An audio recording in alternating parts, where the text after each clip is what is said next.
It's the 22nd of May 2024. I'm Gary Waterman, a former police officer, a Christian and a victim of this international government fraud. This is quite an impromptu video, to be honest with you. Somebody has asked me to look at a company specifically for them, and these people have been doing lots to try and help me and this whole situation, and lots of meetings and stuff they're arranging.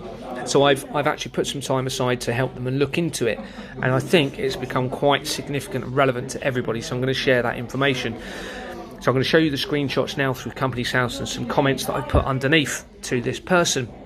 Now, first of all, I'd like to say that there was no direct result from the exact spelling of the company or the way it was spaced, which suggests that it has not been registered correctly deliberately, but there is this company.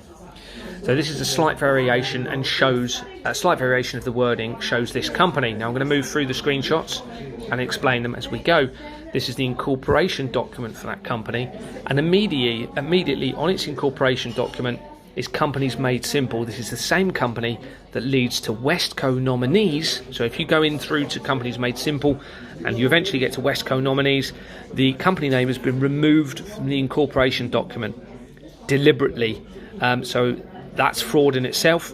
But that company links to the World Trade Center disaster, which I've already explained in my other documents. So that was the first thing that jumped out, but it gets more concerning. So you have the World Trade Center link now. Then this person, through the same company, you can see at the top there, it's the same company, links through to a Liberty company. Now remember, the World Trade Center disaster, sorry about the noise in the background, the World Trade Center disaster, research linked to evidence suggesting that it was rebuilt with a Liberty funds grant by the US government. Okay, so then now we've got a Liberty company link. Let's move forward. Now this company, if you come forward, it links to Eversheds on the incorporation document. Now Eversheds links to police associated companies through my other documents you'll see, and it links to the fraud. But let's go forward. This person within the Liberty company, you can see at the top there, Liberty House, leads through to a company which I haven't got here. It's the Association of Property, or something to do with property. You go into it and it's got this person. And remember, there's over 5 million companies registered with Companies House. And here we've got a link now to a management company. And this real estate company is based in Southampton. Okay, and this is key because someone within my company links throughout Southampton, Hampshire, Dorset and Salisbury area. Now within this company, this person leads to a royal company. So we now have the royal connections, and it's a yacht club. Again, remember there's loads of different companies, and they all are linked through to each other like I'm explaining. But this one is important. It's a Royal Yacht Club company that is now in liquidation. Remember, we've got the connections to the Crown, through to offshore islands, through to apparent child sinister activities in relation to children. So we've now got a link to Naomi's House through the same person. Okay, so Naomi's House, as you know, it's a charity. We'll look into Naomi House. And you can see at the bottom there, they had a previous company name of Wessex Childcare Limited.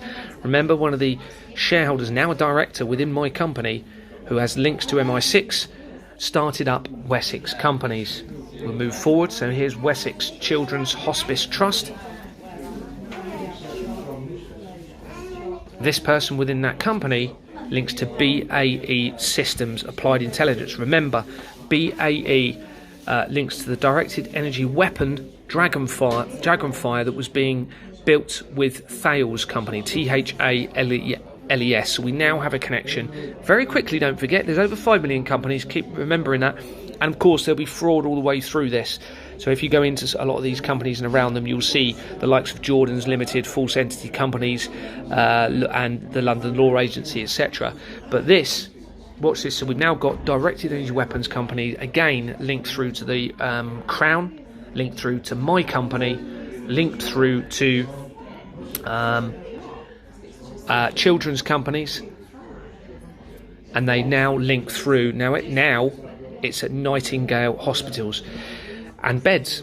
Now the Nightingale company, as you're aware, they set up, I think it was 7 massive temporary hospitals around the country in preparation for the supposed outbreak of the virus. but we've now got a very close connection to the directed energy weapons and the Nightingale hospitals. Now, I hadn't found this connection before until this person asked me to look into this company, and that is an immediate connection. So I suspect, and here is next to it, the same person at the top you can see is linked to a Mason company. So I suspect the Freemasons again, and we now have to consider that the Nightingale hospitals were actually put in place for something to do with the directed energy weapons and what has been appearing to be incorporated into the 5G system. And again, this supports my concerns that the virus and the vaccine was a false flag in relation to the real issue, which is the directed energy systems. Now, those Nightingale hospitals were never used, and you can go look at the research for that. So I suspect something went wrong, and the directed energy systems in place didn't harm enough people as they expected. And now since that time, obviously they've implemented loads more. There's loads more masks going up. There's loads more 5G implementation or into society. And again, like I've just said, we've got the Mason company connected. So I thought it was quite important to share that with you now, and then I'll carry on with checking my emails. God bless you all.